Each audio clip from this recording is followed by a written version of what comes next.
one way. a little bit. and Can had a he great play? chance. Can he play 18, 20 minutes a night? I don't know. I think if they're going to win the Stanley Cup, After all these years? I think he's got to be a 17-plus guy. You do.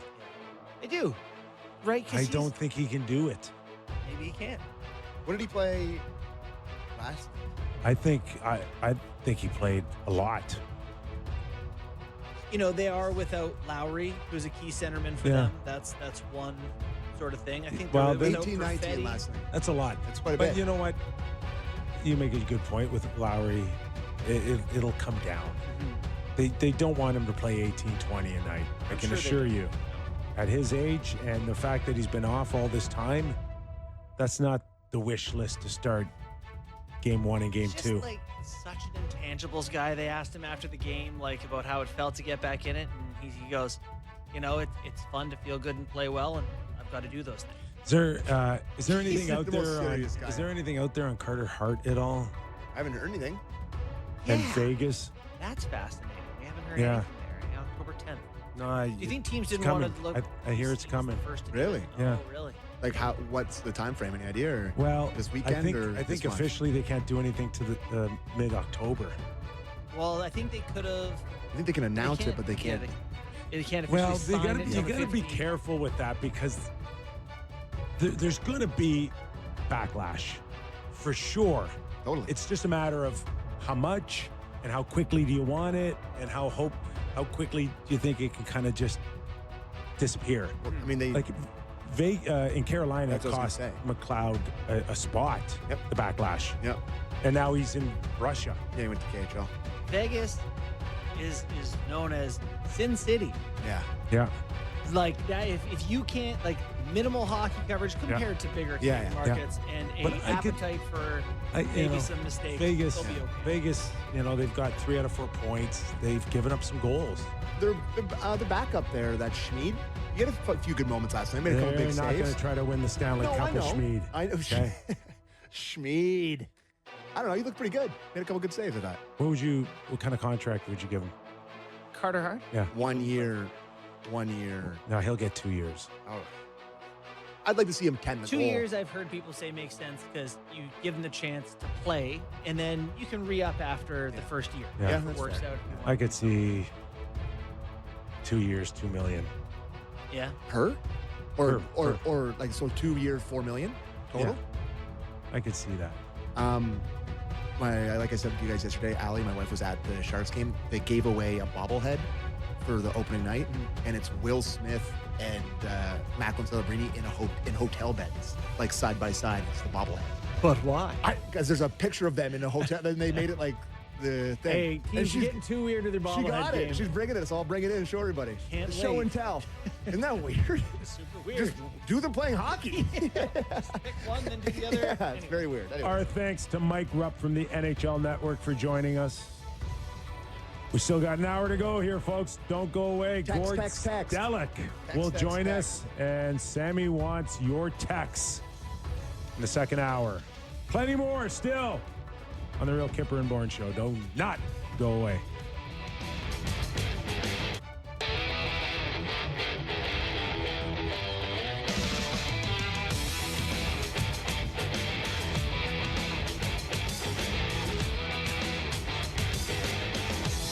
It's the Leaf Hour edition on the Real Kipper and Bourne Show. Nick Kypreos, Justin Bourne, Sammy McKee, Derek Brandale, Jake the Snake Schultz.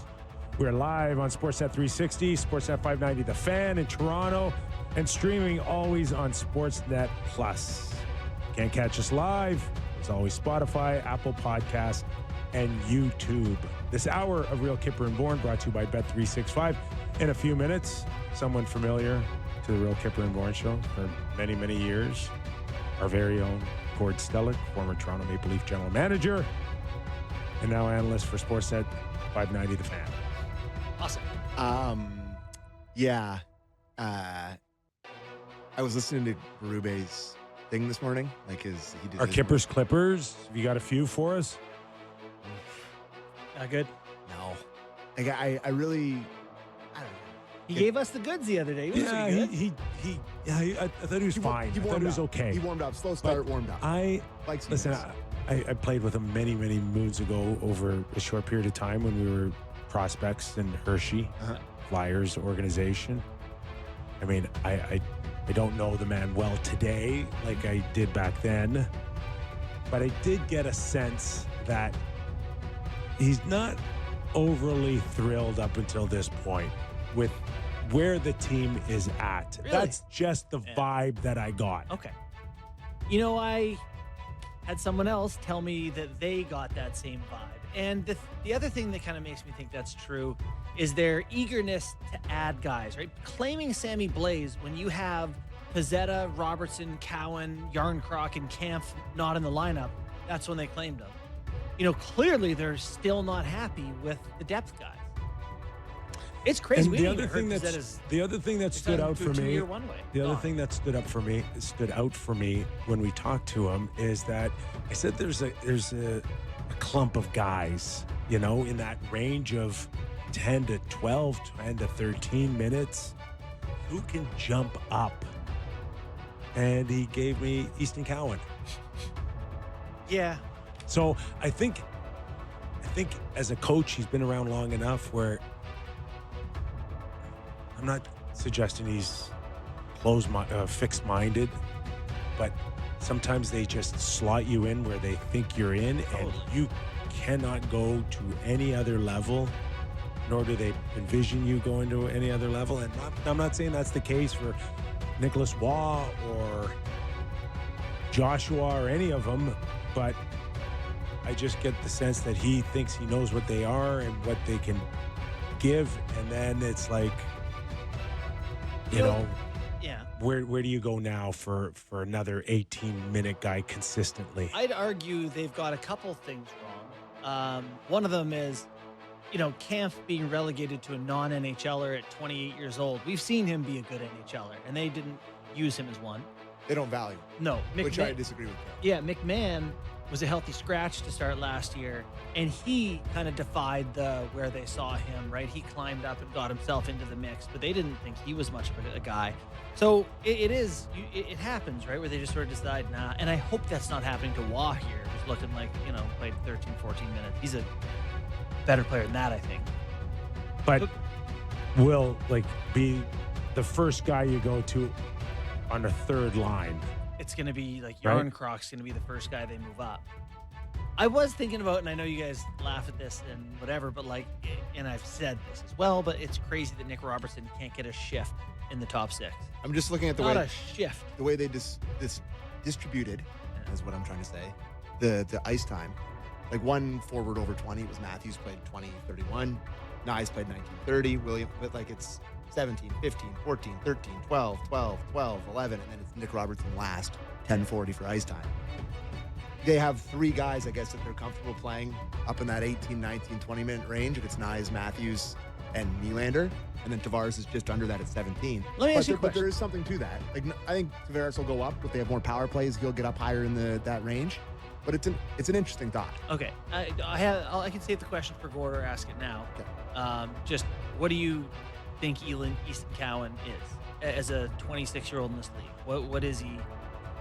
I think he's a top six player. Like to me, I wrote an article today that to me he's Yanni Gord with a bit more offensive upside. Gord was small, competitive, 25 think he's goals, gonna be 55 better than- points. I I think said, he's yeah, gonna be more better. offensive upside. Better. So maybe he's a But 7. Gord's Yanni Gord is a third, second Right. and a half, third line So with guy. more offensive upside, Cowan is a second line center, 75 points. I think he could. Even better than that? Better than that? I think he could. Yeah. 30 and 50 for 80. I don't want to say like a superstar, but he's Okay. going to be a very good top six forward in the National Hockey League. Okay. But it may take a little time here. There's a maturity level, mentally, physically, emotionally. Doesn't look like it's this year. My point was Gord But was it's a gotten 26-year-old better. rookie. It's gotten better over last year. Yes, getting steadily better. But just not there to be a guy that you can count on This year. now. I don't know what happens in March or April, but right now, not right now. All right, let's welcome him in. The man, the myth, the legend. He's wonderful. He's talented. Put your hands together for the lovely Gordo Stellick. Yanni, welcome back, brother. It is great to be back. So I love to talk about fourth lines and seventh defenseman and third goaltenders. It's great. Well, that's what we why do we best. picked you. Oh, okay, great. So I think Easton Cowan reminds me of a young Gord Stellick with Slonico Coiffure and the 5-2 hat trick, or in the hat trick and a 5-2 win over Scott's Chicken Villa. That's what he kind of reminds me of. So not Yanni Gord, a young Gord Stellick. Okay, so a lot of talk the other day when we had Craig Berube on was the fact that he lost Scott Lawton, and then all the lines went into the bingo bango ball kind of, bingo thing where you just start picking out lines. Were you surprised that it had that type of domino effect? And to Craig's credit here, he didn't say it was just, I just needed to change a few things up, and parts of it had nothing to do with Scott Lawton. Yeah, no, not surprised by anything right now. I mean, you look at it, first of all, on the high end, you don't have Mitch Marner, so you're trying to figure out how the fit is with the Elite 3 and the Elite 6. Scott Lawton's a guy that they were making an effort to find a spot where he could succeed, right? Because he gave up a first-round pick. It never quite meshed for him. They believe in him. I still believe in him. So when you do lose those players, and I also think he just wants to, I don't say experiment, but the whole thing is about trying. It's like, remember last year they were talking about Nylander being center at this point, that it never really happened. So I think, though, you want to try out different options. So at this time of the year, I'm not really surprised. So what do you think of how they filled in the new look roster this year? Do you see this as a team that's better or worse? We had Rupp on earlier. He thought they were more suited to playoffs, but maybe not as regular season friendly. Where do you have them? So the team toughness part, which I think Tampa Bay showed the Florida Panthers. So everybody, if you're going to play the Florida Panthers, they're the epitome of team toughness, and everyone's got to up that. And we saw it firsthand in the playoffs against them. And that doesn't mean Ryan Reeves or Wayne Simmons or Matt Martin. It means team toughness. And so I like those components that they've added. So there's the sum will never be better than the individual Mitch Marner, but they had to try something different. So I like that component. I think, one game, again, it's only one game, and it's really one play, but the fact that Morgan Riley was jumping up, the way he played, I mean, to me, that's the biggest question about the existing group. As far as the complementary group goes, I like what they've done. I mentioned to the guys the other day that I thought it was a quiet night for Austin Matthews. Do you think that there's going to be a little bit of an adjustment here moving forward until that right side of his gets settled in? We saw Max Domi for the most part during training camp. Michelli steps in there 24 hours before game one. He didn't have a scoring chance until the empty netter here. Or do you anticipate big weekend coming up for 34? So the weird thing, Kippy, and Justin, is, I mean, I guess they don't owe it to you to tell you what the injury actually was, but usually at the end of the season, everything comes clean. So, I don't, is he going to have this mystery injury again? I don't know. Like, I'm very bullish and big on Austin Matthews. And yeah, we kind of expect to be a dom. We're not going to have as many of those fun games anymore. We're not going to have those games walking them back from Scotiabank Arena. Wow, 6-2, razzle-dazzle. The Harlem Globetrotters beat the Washington Generals. Because it's going to come down to Austin Matthews, Mitch Marner, who's no longer here.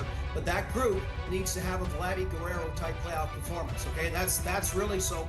If Austin Matthews scores 15 goals and plays like Vladdy has so far in the playoffs, I'd be happy. But I think, the going for 70 and all those things, that was fun.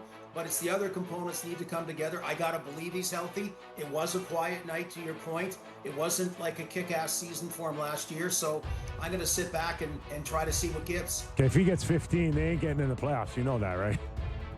15, and then he's hurt for 60 games. Okay, I don't know. Whatever. No, I'm not calling for that.